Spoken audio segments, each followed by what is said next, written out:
Es el segundo video correspondiente al tema entre pisos sin vigas. El mismo complementa pero no sustituye la lectura del fascículo de teoría correspondiente. Hablaremos ahora sobre el cálculo elástico de este tipo de sistemas.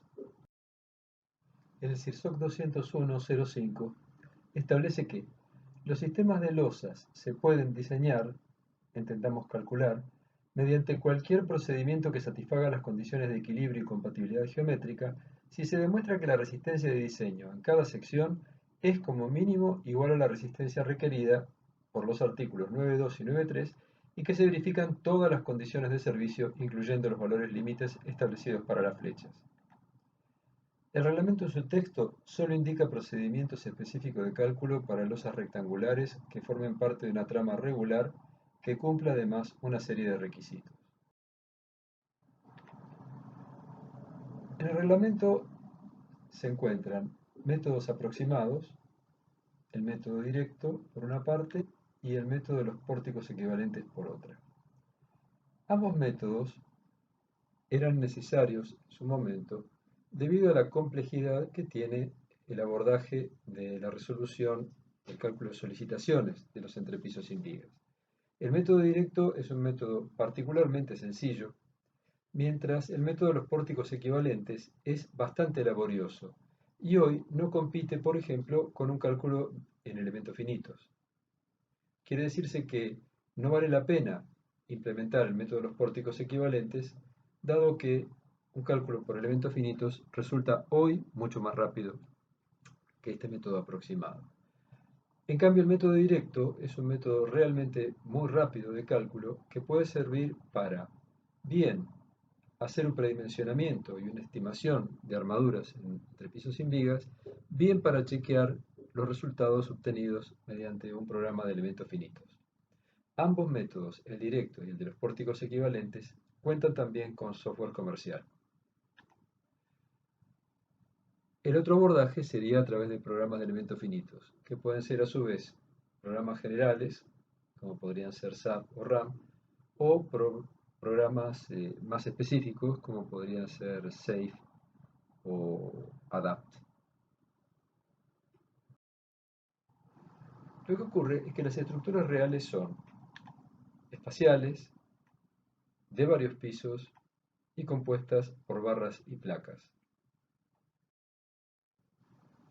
Los métodos aproximados que resuelven este tipo de estructuras son referidos a estructuras planas, de un único nivel, aunque dos niveles de columnas, es decir, un único nivel de losa y dos niveles de columnas, tal como se ve en la figura superior, y además están compuestos solo por barras.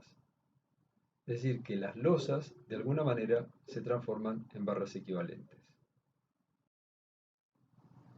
Como se ha dicho, el reglamento propone dos métodos, el método directo y el método de los pórticos equivalentes. El método directo puede usarse solamente si se cumplen varias hipótesis. Son varias, pero aún así se puede emplear en numerosas aplicaciones prácticas y da buenos resultados. Es muy rápido, puede calcularse a mano o programarse en una planilla de cálculo. Y curiosamente no requiere resolver ningún hiperestático, a pesar de que la estructura de origen es fuertemente hiperestática. El método de los pórticos equivalentes tiene menos limitaciones que el método directo. Si se cumplen las hipótesis que da el reglamento, da buenos resultados, pero requiere la resolución de un pórtico hiperestático. Es muy lento de resolver a mano y además, para poder hacer el cálculo del pórtico hiperestático hay que calcular una gran cantidad de inercias que no son sencillas de determinar. Por supuesto, existen programas comerciales que lo tienen implementado. Vamos a referirnos solamente al método directo, dado que el método de los pórticos equivalentes, como se ha mencionado, es suficientemente laborioso como para que uno pase directamente a una resolución por elementos finitos, a menos que cuente obviamente con un programa comercial. Entonces el método directo parte de transformar la estructura espacial real de varios niveles en un pórtico plano compuesto solo por barras. un nivel de dintel y dos niveles de columnas. No resuelve ningún hiperestático. No es necesario, por lo tanto, calcular las rigideces de los elementos. El método requiere la existencia de al menos 3 tramos continuos en cada dirección. Los paños deben ser rectangulares, con una relación de luces que esté entre 0,5 y 2. Por otra parte, las longitudes de los tramos sucesivos, medidas entre centros de columnas, no deben diferir en más de un tercio de la luz mayor. Entonces uno toma dos tramos consecutivos cualesquiera y la diferencia de luces entre ambos debe cumplir con lo indicado en el reglamento. Por otra parte, las columnas no pueden estar desalineadas más de un 10% de la luz de tramo. Enseguida lo veremos en un gráfico. Y las cargas deben ser gravitacionales, uniformemente distribuidas, y la sobrecarga no debe superar más de 2 veces el valor de la carga permanente. Eso se da en prácticamente todos los casos que se presentan usualmente en la práctica de edificios. Entonces aquí estamos viendo lo que se comentaba recién respecto a la falta de alineación. Normalmente en los edificios las columnas se encuentran alineadas, pero si hubiera una falta de alineación, esa falta de alineación debe ser menor al 10% de la luz de tramo. En este gráfico se resumen todas las condiciones. 3 o más vanos en cada dirección, la relación de luces, las sobrecargas no deben superar 2 veces la carga muerta, la relación de lados entre 0,5 y 2 y la falta de alineación ya se ha comentado. En esas condiciones, lo primero que debe hacerse es dividir el sistema en fajas ortogonales. Esta operación debe realizarse en las dos direcciones. Ahora vamos a analizar solo una de las direcciones. Lo primero que se hace es dividir el sistema en fajas.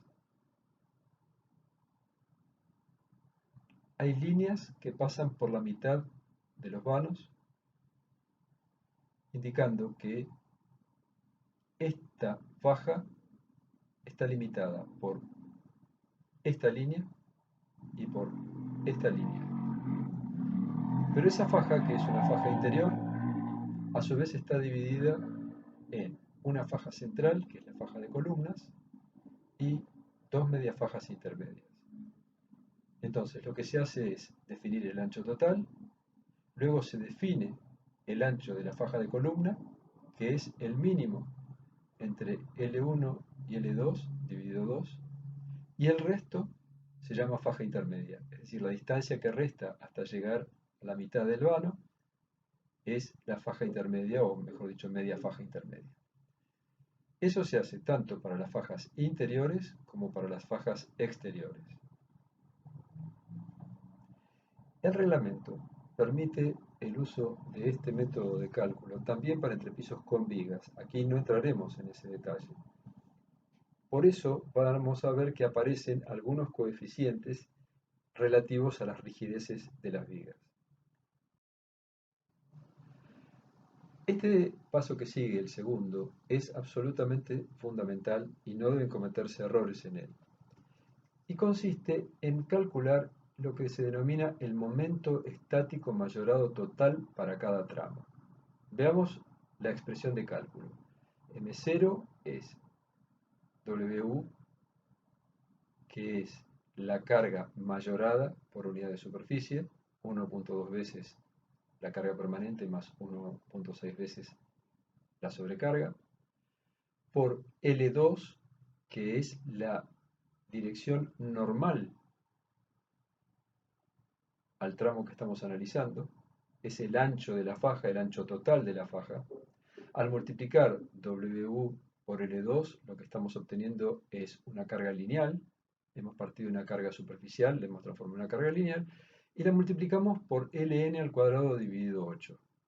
Es decir, es el momento máximo de una viga simplemente apoyada. En definitiva, calcularemos los momentos máximos como vigas simplemente apoyadas de todos los tramos.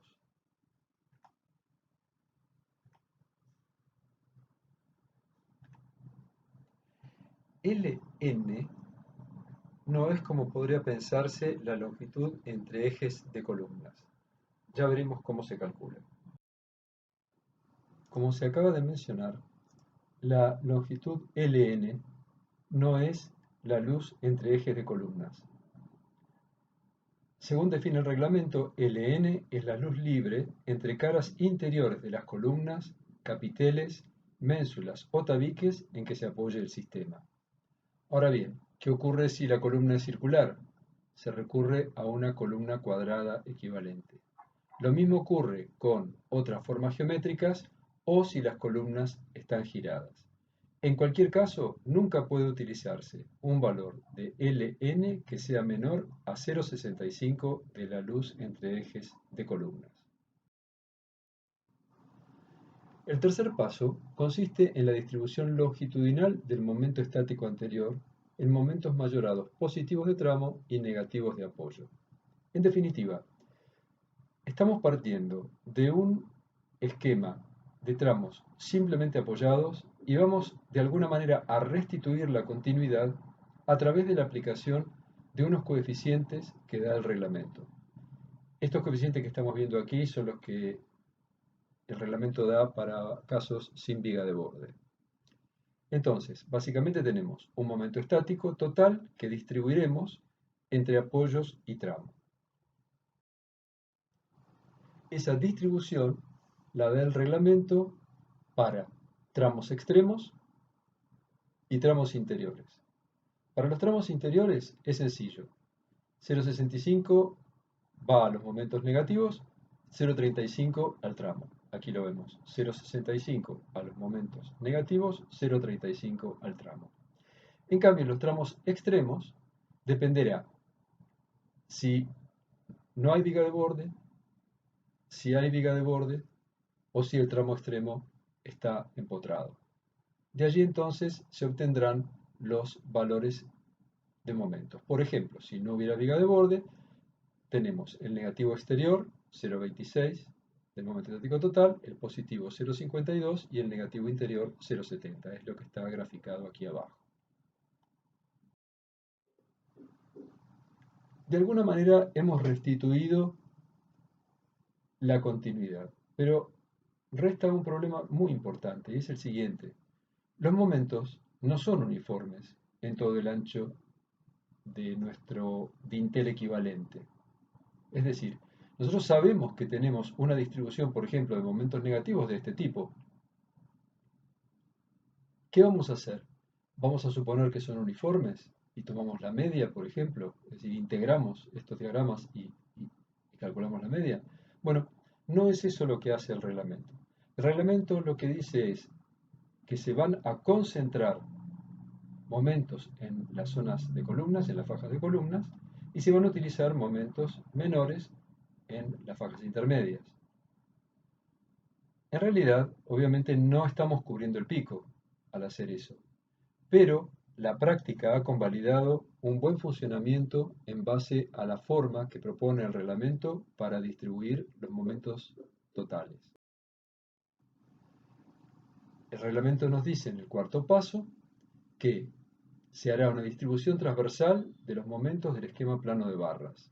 Es decir, el paso anterior consistió en restituir la continuidad. Este paso consiste en restituir la espacialidad.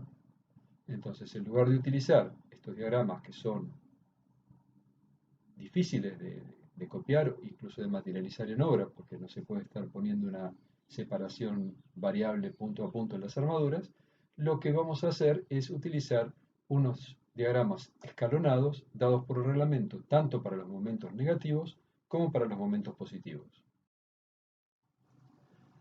Entonces el reglamento nos dirá cómo obtener el momento para calcular las armaduras en este sector, que es este sector que está aquí, y en los sectores subsiguientes, en las zonas de fajas intermedias, en momentos negativos, la faja de columna en momentos positivos y la faja intermedia en momentos positivos. En definitiva, nos dará la distribución de los momentos en todos los puntos significativos de nuestro sistema. Lo hace a través de algunas ecuaciones que impresionan un poco, pero básicamente lo que estamos viendo aquí es lo siguiente. Son porcentajes de momentos que tomaremos con la faja de columna. Nosotros tenemos un momento total y lo tendremos que distribuir entre la faja de columna y las fajas intermedias. Entonces, ¿cómo lo hacemos? Bueno, hay un porcentaje base que vemos que es 75, 60, al cual se le suma o se le resta algo. Ese algo depende de la presencia o no de vigas y de la rigidez de estas vigas. De modo que, sin entrar en detalles, lo que sabemos es que el reglamento nos da el porcentaje que vamos a asignar a las fajas de columnas y que ese porcentaje depende de la existencia o no de vigas y, si existieran, de la rigidez de esas vigas. En el caso, por ejemplo, en que no hubiera vigas, el reglamento nos dice que en este tramo intermedio el 60% del momento total lo toma la faja de columnas. Aquí el 75% en coincidencia con la columna debe ser tomado por la faja de columnas. En el tramo extremo es nuevamente el 60%, pero en el extremo, es decir, en coincidencia con el encuentro con la columna, el 100% del momento debe ser tomado por la faja de columnas. En definitiva, nos ha ido dando valores para restituir la continuidad y valores para restituir la espacialidad. Lo que ocurre es que estos sistemas, en la realidad, son sistemas espaciales, en los cuales hay transferencia de momentos desde los dinteles a las columnas. Las columnas intermedias en general reciben momentos relativamente bajos debido a que están más equilibrados los momentos de dos tramos adyacentes y las columnas exteriores reciben mayores momentos debido a que el tramo está desbalanceado. El primer tramo existe y a la izquierda de ese primer tramo, por ejemplo en este gráfico, no hay nada. Entonces hay un momento transferido a la columna que en este caso va hacia adentro, llamémosle así, es un momento negativo. ¿Qué hacer con esos momentos? El reglamento también nos da la forma de calcularlos en forma aproximada. Da valores para las columnas de borde y valores para las columnas interiores. Para las columnas interiores, el cálculo parte de suponer que a la columna arriban dos tramos, uno más largo y uno más corto. El tramo LN es el más largo, el tramo LN' es el más corto. Se supone que el tramo más corto está descargado y que el tramo más largo está cargado con la mitad de la sobrecarga. Y de esa forma, y en forma aproximada, se calcula el momento desbalanceado a transferir a la columna interior. A su vez, ese momento debe repartirse en el tramo inferior y en el tramo superior de acuerdo a las rigideces. Esto pasa tanto para las columnas de borde como para las columnas interiores. ¿Qué pasa con las armaduras mínimas? En entrepisos no pretensados tenemos que respetar la cuantía mínima de flexión, tenemos que respetar la cuantía mínima de temperatura y retracción, y la separación máxima entre armaduras será 2H y no mayor que 45 centímetros. Las armaduras inferiores de las fajas de columnas deben anclarse en el tramo siguiente por razones de integridad frente a la eventualidad falla de un apoyo. ¿A qué nos referimos? Si un apoyo fallara por punzonamiento y solo hubiera armadura superior, la armadura superior provocaría la falla del recubrimiento y el entrepiso terminaría cayendo, desplomándose. Entonces, para permitir un efecto de colgado, lo que dice el reglamento es que tiene que haber una armadura inferior adecuadamente anclada de modo de evitar este tipo de fallas. A su vez, el reglamento da indicaciones sobre las longitudes que tienen que tener las diferentes armaduras. De modo que, de esta manera, queda configurado todo lo necesario como para poder calcular las armaduras, verificar armaduras mínimas y establecer las longitudes que esas armaduras deben tener en la estructura real.